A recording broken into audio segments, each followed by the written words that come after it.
Let's return to that bridge. You know that bridge that Denise talked about in Act 1, that people got to the bridge and they were turned back by armed police officers? What exactly happened on that bridge? We wondered about that, and so we returned to that bridge. People in this story were in New Orleans for a paramedics convention. They're out-of-towners. They were staying in a hotel in the French Quarter. And as the storm approached, there were no flights out of the city. There were no rental cars available. And so they stayed in their hotel. Luckily, their hotel let them stay. No electricity, eating boxed cereal, canned soup, whatever they had there in the hotel. And then 3 days after Katrina hit, one of the hotel managers actually decided to take matters into his own hands and took up a collection from his guests to raise $25,000 to charter a bunch of private buses to get these people out. And so all that day, guests were getting reports, the buses are coming, and all these reports, and they were told to line up and wait for the buses. And then, like 5 or 6 hours after they were told to line up and wait, around midnight, they heard word that, no, the bus has been commandeered by the military as they entered the city. Okay, so the next morning, the hotel's out of food, they're out of water. They basically said, everybody, you gotta go now. Laurie Beth Slonsky and her husband, Larry Bradshaw, they're both paramedics from San Francisco. They set off with about 200 other hotel guests that morning for the command center that the police had set up down the street at Harrah's Casino. They go there and they ask the police, what should they do now? Laurie Beth talked to producer Alex Blumberg. You know, they said, you can't go to the Superdome. You cannot go to the convention center. We said, where can we go? They said, we don't know. You are on your own. Mm-hmm. And that's where we decided, let's camp in front of the police command center in front of Harrods. There would be protection. We'd have each other until the next day. Then the police command center realized they had an issue on their hand. They have 200 tourists in front of their command center. Mm-hmm. So he said, wait, I just heard word. If you cross the bridge, there are buses. And a big cheer went up. But Larry, being the realist that he is, said, wait a minute. We have been lied to Monday, Tuesday, Wednesday. Today is Thursday. We really would like some guarantee that this is true. And he looked us in the eye and said, I swear to you, there are buses on the bridge. I just got word. Now, where is the bridge at this point from where you're standing? It's 2 miles through town. It's called the Pontchartrain Expressway. Okay. So the 200 of us little tourist types with our pull-along baggage made our way through the rainy weather. And you're all carrying your pull-along baggage? I'm still carrying my pull-along baggage with our laptop and our little Palm Pilot and our little extra food and everything. Uh-huh. So we are going through town, and people saw us and thought, here come some folks. They must know something. So our numbers doubled from probably 200, and then it doubled again. So we were probably about 800 to 1,000 people marching up to the bridge. When we got to the bridge, there was the armed Gretna sheriffs, and they had formed a line at the foot of the bridge. Uh-huh. So even before we could even explain what we wanted or what we had heard, that's when they began firing the weapons. Gretna police shot at us and said us, get away, you cannot come on the bridge. This bridge goes across the Mississippi River to a town called Gretna in neighboring Jefferson Parish. The entire region across the river is called the West Bank. Debbie Zielinski, a 24-year-old sales agent from Boston, was another guest at the Monteleone. She'd been on vacation in New Orleans with a group of 5, her friends Sharon and Rashida, Rashida's mother and 13-year-old brother, and Rashida's brother's 15-year-old friend. The cops were just firing into the air to get people back. They had guns pointed in people's faces, telling them to get back down or they will shoot you. And what was your thinking at that moment? What did you make of that? What were you thinking? At that point, it was pouring rain. We were soaked through. I thought, I'm never getting out of here. If I am getting out of here, it's not going to be alive. Tears started rolling down my face at that point. And how did it just sounds so crazy to me that there's like a bunch of tired people trying to walk out of a city and people are shooting at that. Did it just seem insane to you, or what I mean? It did. I mean, here you have a 6-lane highway bridge, and there's barely any traffic going out, and you won't let pedestrians cross it? Why? What did I really think, or do you want... Okay. Yeah, what did you really think? what I thought was, are they serious? They must be mistaken. They could not be shooting at a group of desperate ass people. But apparently they were serious. But we were so desperate. We know we got to get out of here. This is our only way out. We can't go to the Superdome. We can't go to the convention center. We were scared to death of for our lives and for the people around us lives, that we had to approach them. So my partner, Larry, had his badge with him, his fire department badge. So he would raise it up, lay it on the ground, put our hands up, and walk backwards and say, "May we approach?" Mm-hmm. And when we approached and had them in conversation, the sheriff informed us, said there were no buses, that the police commander had lied to us. And when Larry questioned, it's like, can we just ask you why we can't cross the bridge? Because there was no traffic. There was very little traffic on the 6-lane highway. And they said that you are not crossing this bridge. We are not turning the West Bank into another Superdome. And to us, when they said that, was absolutely, these were code words for, if you're poor and you're black, you are not getting out of New Orleans. You are not coming to our territory. It does seem hard to avoid sort of talking about race here. Yes.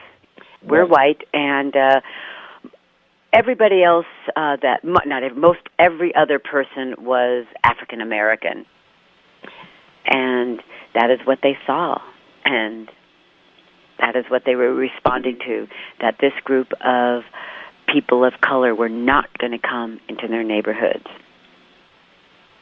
Lori Beth is kind of a take-charge person from what we saw, and we were like, well, we need to stick with someone. We don't know our way, what we're going to do. So we decided, hey, we're sticking with you. We're not leaving you. And glad we didn't.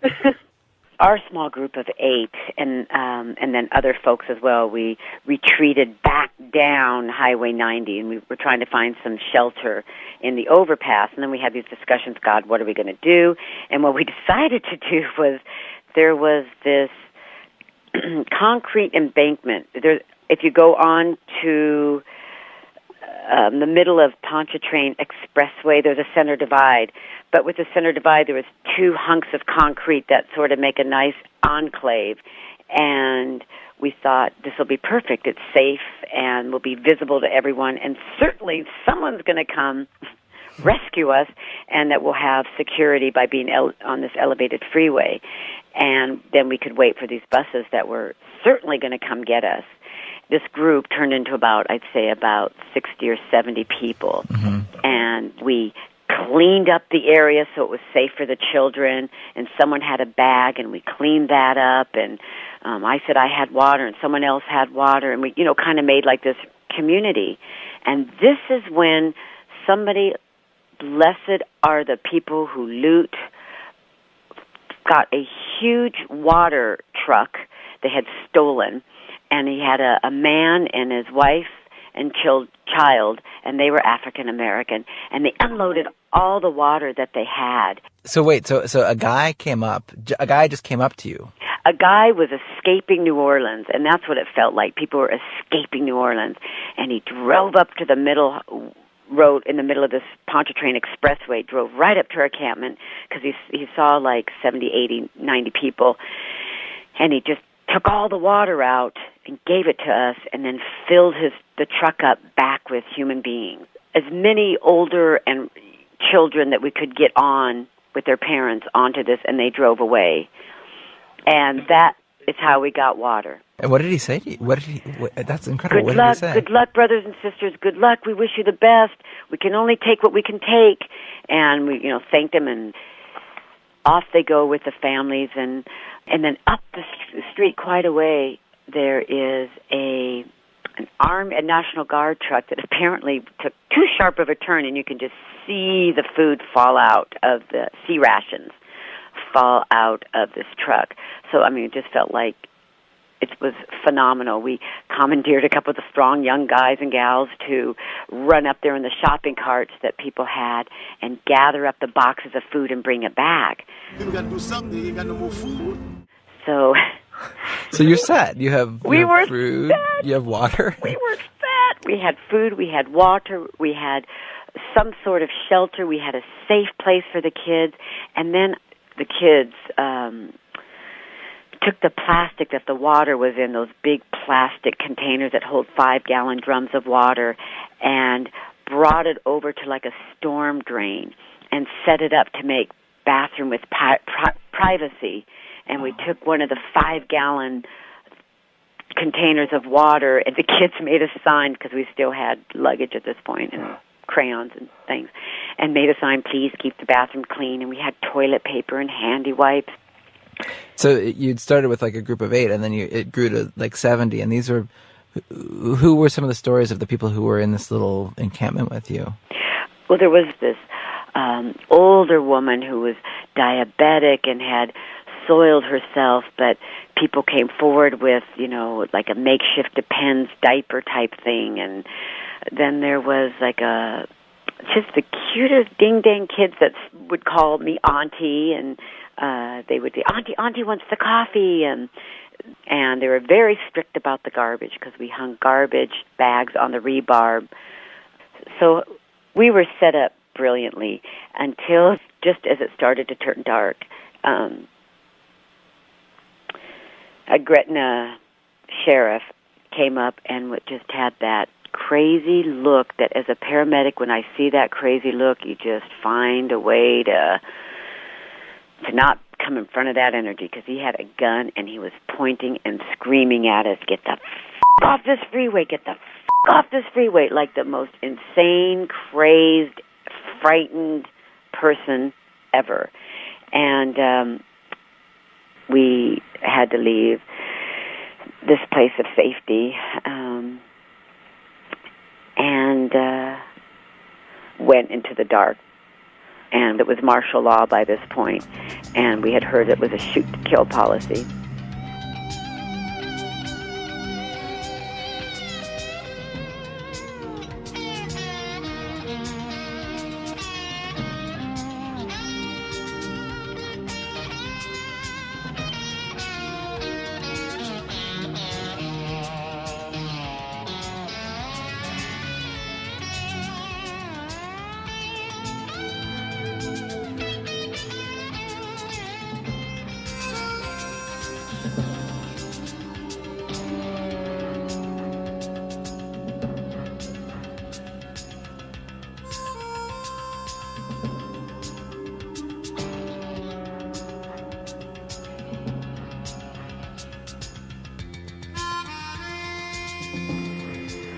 So everyone grabbed what they could, and we didn't know where we were going. As we were walking, we turned back and looked, and then you saw a helicopter come very close, and everything that we had in there actually went flying as the helicopter's wind took off. So like a police helicopter literally came down to where your camp had been and blew everything away? Right. And you think that was on purpose? Oh, yeah. So we walked down the bridge off the highway, and we actually found a bus, an abandoned bus. We had to actually boost someone into a window because the door was locked, and he unlocked the door from the inside. We all got in. It was right at dark. It was becoming dark outside. We all were told to lay down on the seats and do not lift your head for anything. Who told you that? My friend's mom. Okay. She's like, don't sit up, don't lift your head. I don't care what you hear. What was the fear? The fear was you could hear gunshots getting closer. You could hear people walking. It was a fear of the gunshots. It was also a fear of the police. We were afraid they'd come. They would probably kick us out. And we didn't want to be out when it was dark out. You could hear I don't know if they were rats, if what they were, but they were outside, and you could hear them. I think I maybe slept 5 or 10 minutes. The minute the sun came up, we were out of there. We left the bus. We left a note in the bus saying thank you, we're sorry, and we left. We went up to the bridge to see if they'd let us cross. Larry had contacted the president of our union and said, "Okay, we are at the fire department." John Meade, and said, "Okay, John, honest to God, it is now dire. We need to get out." And somehow John, through the other union, through a guy who works at Menlo Park who was working for FEMA, somehow one of those connections happened that the FEMA person got to tell the Gretna police or sheriff to, yes, let us 8 people go through. And it was so early in the morning, but we could see the people starting to come up because people were trying to still get out. And as people were coming up, one of the sheriffs walked down the ramp a bit and shot up past some people and said, "Do not approach."